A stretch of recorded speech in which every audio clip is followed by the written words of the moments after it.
विद्यार्थियों, आज हम पढ़ेंगे कार्यपालिका के कार्य। कार्यपालिका के प्रमुख कार्यों में सबसे पहला कार्य है प्रशासनिक कार्य या प्रशासन का संचालन करना। कार्यपालिका जो है वो जिन प्रशासनिक कार्यों को करती है उसमें उसके दो प्रमुख कार्य माने गए हैं। एक तो राज्य में कानून और व्यवस्था बनाए रखना अर्थात शांति और व्यवस्था बनाए रखना, और दूसरा व्यवस्थापिका के द्वारा बनाए गए कानूनों को लागू करना। आज लोक कल्याणकारी राज्य की अवधारणा के उदय के कारण हम ये कह सकते हैं कि कार्यपालिका के कार्यों में बहुत वृद्धि हुई है और कार्यपालिका अपने जो परंपरागत कार्य हैं उन कार्यों के साथ साथ जो है और भी विभिन्न समाज सेवी कार्य करने लगी है और जिसके कारण उसके कार्यों में वृद्धि हुई है। और वह जो है इस दृष्टि से चूँकि उसका स्वरूप समाज सेवी स्वरूप जो है उभर कर आया है, जिसके कारण वह विभिन्न प्रकार की सामाजिक और आर्थिक योजनाओं का निर्माण करके सामाजिक आर्थिक कार्यों को जो है करती है।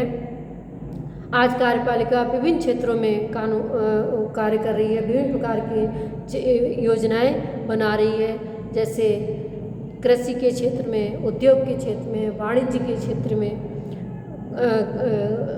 योजनाएं बना रही है। इसके अलावा शिक्षा, मनोरंजन, सार्वजनिक स्वास्थ्य, यातायात, संचार, पर्यावरण के क्षेत्र में विभिन्न प्रकार के योजनाएं और नियम बनाकर जो है वो लोगों का कल्याण करने का कार्य कर रही है। साथ ही साथ स्त्रियों, अपाहिजों, बच्चों, गरीबों और जो बेरोजगार लोग हैं उनके लिए भी विभिन्न प्रकार की योजनाएं बनाने का कार्य कर रही है। और इन सारे विभिन्न कार्यों का या जो भी समाज सेवी जो कार्य हैं उन कार्यों को कार्यपालिका जो है अपने विस्तृत और कुशल प्रशासनिक तंत्र की सहायता से इन कार्यों को करती है।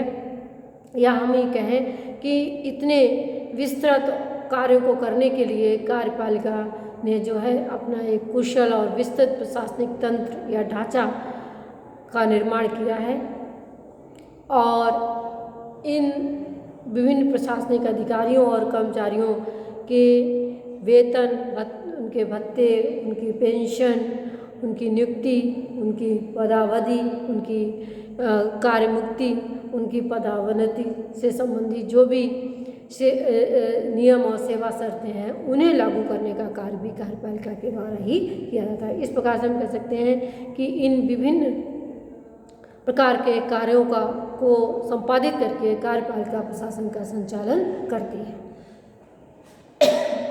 दूसरा है कानून निर्माण संबंधी कार्य। देखिए, जहाँ पर संस्थात्मक शासन व्यवस्था होती है वहाँ पर कार्यपालिका जो है कानून निर्माण को प्रत्यक्ष रूप से प्रभावित करती है, क्योंकि व्यवस्थापिका के सदस्य ही कार्यपालिका के सदस्य बनते हैं। तो इसलिए जो है विधायी क्षेत्र में कार्यपालिका जो है नेतृत्व का कार्य करती है या कार्यपालिका का नेतृत्व रहता है और कार्यपालिका के सदस्य विधेयक का प्रारूप तैयार करते हैं और उसे जो है संसद में पेश करते हैं और उनके ऊपर वहाँ पर चर्चा करवाते हैं और उसे कानून के रूप में उन्हें संसद में पारित करवाते हैं। साथ ही साथ चूँकि संस्थात्मक व्यवस्था वाले देशों में कार्यपालिका का विधायिका में या व्यवस्थापिका में बहुमत होता है, जिसके कारण हम कह सकते हैं कि वो कानूनों को या विधेयकों को आसानी से पारित करवा लेते हैं और इस प्रकार से कार्यपालिका को जिस प्रकार के कानूनों की ज़रूरत होती है वो उस प्रकार के कानूनों का निर्माण करने में सफल होते हैं।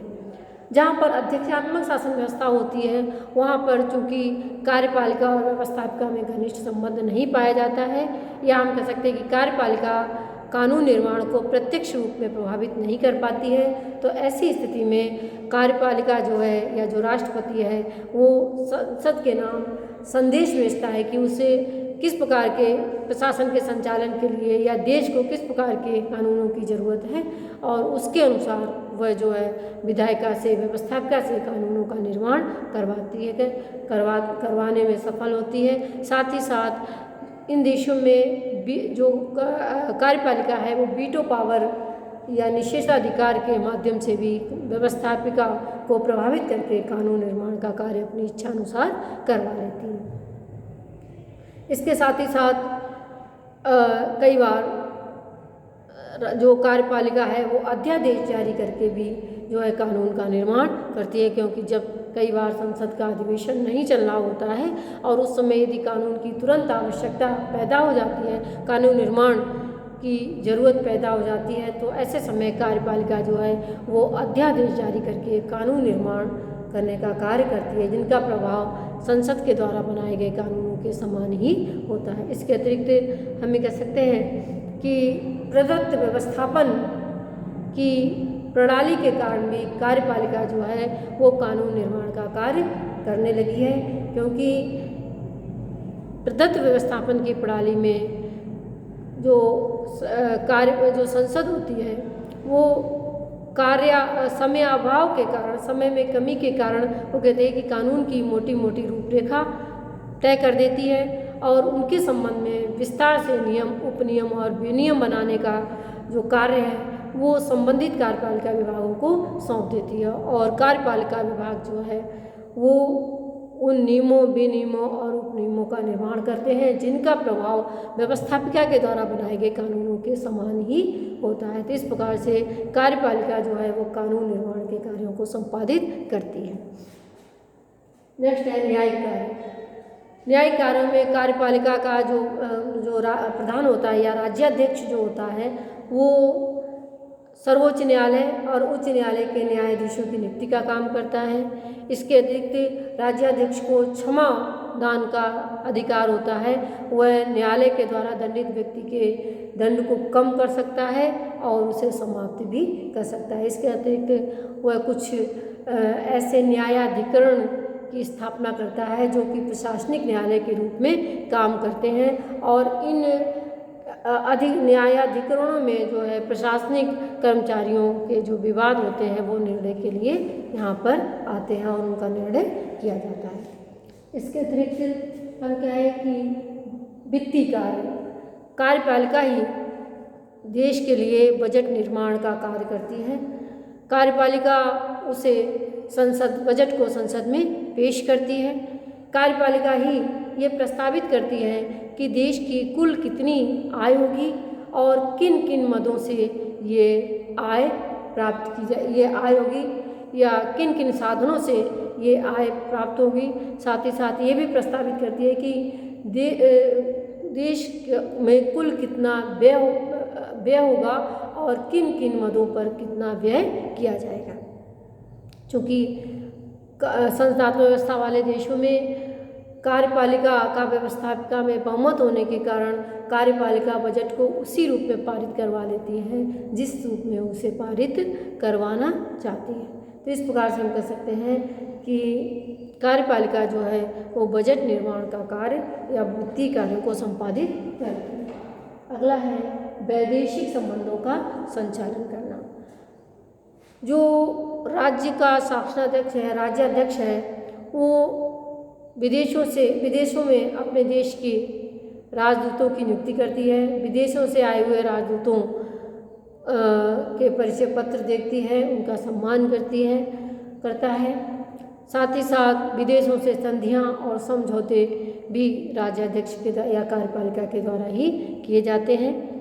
कार्यपालिका का जो राज्याध्यक्ष होता है वो समय समय पर विभिन्न जो अंतर्राष्ट्रीय सम्मेलन होते हैं उनमें देश का प्रतिनिधित्व करता है। और इसके साथ ही साथ हम कह सकते हैं कि जो राज्याध्यक्ष है वो विदेशों से संधियां और समझौते करता है। यद्यपि विदेश नीति के निर्धारण के क्षेत्र में अंतिम अधिकार व्यवस्थापिका के पास होता है। लेकिन चूँकि आज लोक कल्याणकारी राज्य की अवधारणा के विकास के कारण जो है हम कह सकते हैं राज्य के कार्यों में हर क्षेत्र में वृद्धि हुई है, तो वैदेशिक संबंधों के क्षेत्र में भी राज्य की वृद्धि हुई है। वैदेशिक संबंधों के क्षेत्र में राज्य की सक्रियता बढ़ी है, जिसके कारण हम कह सकते हैं कि आज जो कार्यपालिका है वो वैदेशिक संबंधों के क्षेत्र में भी संसद की तुलना में काफ़ी महत्वपूर्ण हो गई है, प्रभावशाली हो गई है या शक्तिशाली हो गई है। और विधायिका जो है वो मात्र विदेश नीति के संबंध में अपनी सहमति या संधियों और समझौतों के संबंध में अपनी सहमति प्रदान करने का काम करती है या अपनी स्वीकृति मात्र देती है। अगला है सैनिक कार्य।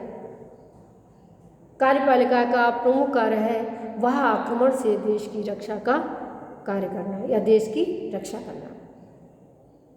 तो इस संबंध में कार्यपालिका का जो प्रधान होता है या जो कार्यपालिका होती है वो थल, नभ और जल तीनों सेनाओं के ऊपर जो है नियंत्रण रखती है, नियंत्रण रखने का कार्य करती है।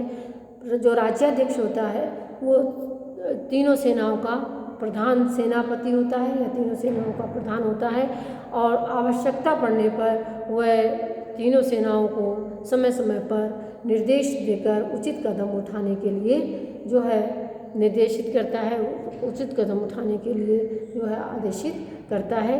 तो इस प्रकार से हम कह सकते हैं कि राज्याध्यक्ष जो है या कार्यपालिका के द्वारा सैनिक कार्य किए जाते हैं।